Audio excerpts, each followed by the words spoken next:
सोलापुरामध्ये police प्रशासन गांभीर्याने दखल न घेत असल्यामुळे निषेध मुंडन आंदोलन दिनांक 30/1/2024 रोजी देशविघातक कृत्य करणार असल्याचे व जीवे मारण्याची धमकीविरहित पत्र पोस्टाद्वारे घरी पाठवण्यात आलते। तसेच वारंवार पोलीस प्रशासनास विनंती निवेदन देऊन देखीलही अद्याप तर गुन्हा दाखल करूनही न घेतल्यामुळे व आरोपींचा बंदोबस्त न केल्यामुळे गोलतालीम बहुउद्देशीय सेवाभावी संस्था सोलापूर यांच्या वतीने दिनांक 16/2/2024 रोजी पूनमगेट जिल्हा परिषद येथे संस्थेचे संस्थापक अध्यक्ष तक्रारधारक योगेश पीरचंद सलगर यांनी मुंडन आंदोलन करून पोलीस प्रशासनाचा जाहीर निषेध केला।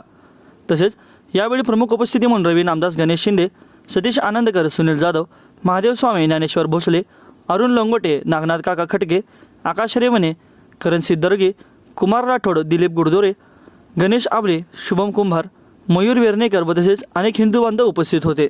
जानेवारी 2024ला माझ्या राहत्या घरी पोस्टाद्वारे एक देशविघातक कृत्य करणार असल्याचे धमकीचे पत्र माझ्या घरी आले होते व ते आल्यानंतर आम्ही सर्व पदाधिकारी मिळून जोडबाईपेठ पोलीस ठाणे या ठिकाणी करणकोट साहेब यांच्याकडे भेटण्यासाठी गेलेलं असताना ते पत्र घेऊन तर त्यांनी आमचं काहीही न ऐकून घेता त्यावेळेस तिने आम्हाला असं उत्तर दिले की हे सगळं खोडसाळपणा तुमच्यामधलंच कुणीतरी केला असेल।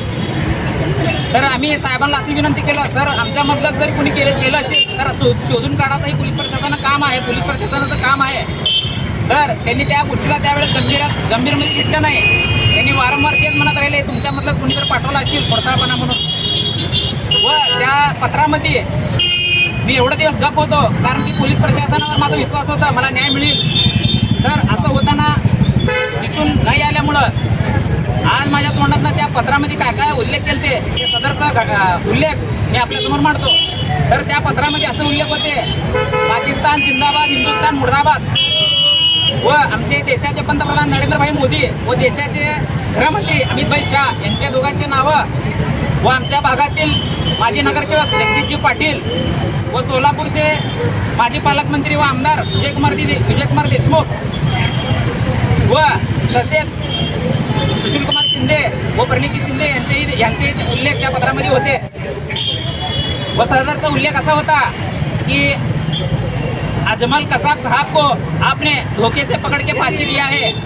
जर या भडव्यांना ते पाकिस्तानी डुकराचं जर एवढा जर यांना पुळका असेल तर 1947ला आमचे भारतरत्न डॉक्टर बाबासाहेब आंबेडकर यांनी एक वाक्य म्हणलं होता, जर धर्माच्या आधारे हे देश विभाजन होत आहे तर त्यांचं स्वप्नही आम्ही पूर्ण करायला हिंदू समाज मागपुढे बघणार नाही।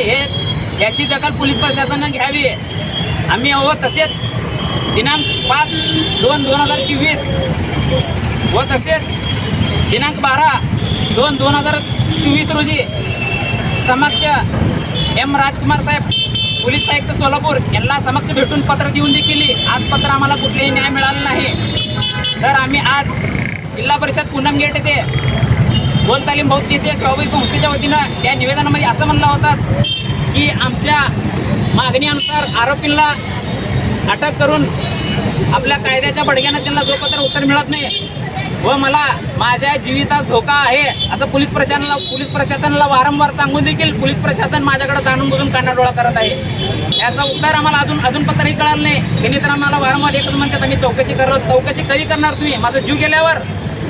अहो जे मोठे आमदार खासदार मंत्री आहेत त्यांच्या जीवाला काही धोका होणार आहे, त्यांना झडप्लस सिक्युरिटी आहे, मला काय सिक्युरिटी आहे।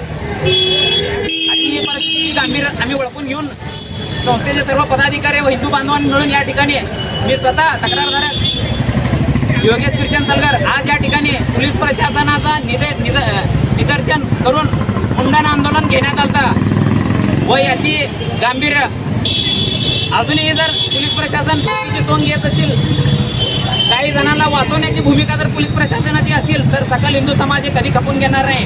कारण की त्या पत्रामध्ये आमचे आराध्य भगवान प्रभू श्रीरामचंद्र अयोध्यामध्ये विराजमान झाले त्यांचंही मंदिर उडू व काशीमध्ये महादेवजींचे मंदिर उडू व मथुरेमध्ये श्रीकृष्णजींचे मंदिर उडू या असं पत्रामध्ये उल्लेख आहे। एवढं गांभीर्याचं हे पत्र असताना पोलीस प्रशासन का बरं या पत्राकडे कानाडोळा करत आहे आम्हाला याची अजून पत्रही कळेना। तर आपले डोळे कधी उघडणार? हे घटना जे लिहिले तिने आम्ही करून दाखवू, स्वप्न पूर्ण असू दे किंवा धार्मिक तीर्थक्षेत्र बॉम्ब न उडवू हे सगळं पूर्ण झाल्यावर पोलीस प्रशासन जागा होणार आहे का?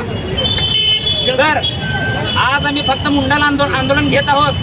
तर पोलीस प्रशासन ह्या सदर गोष्टीचा आरोपींचा छडा लावून व माझं FIR दाखल न करून घेतल्यास त्याच्यापेक्षा तीव्र आंदोलन सकल हिंदू समाजाच्या वतीनं आम्ही छेडू एवढंच बोलतो. व शेवटची अशी अपेक्षा करतो की मला न्याय मिळेल. जरी न्याय मिळाला नाही तर आमचं पुढचं संविधानिक मार्गानं आम्ही लोकशाही पद्धतीनं तीव्र आंदोलन करून ह्या घटनेचा सदरचा निषेध करतो. जय श्रीराम.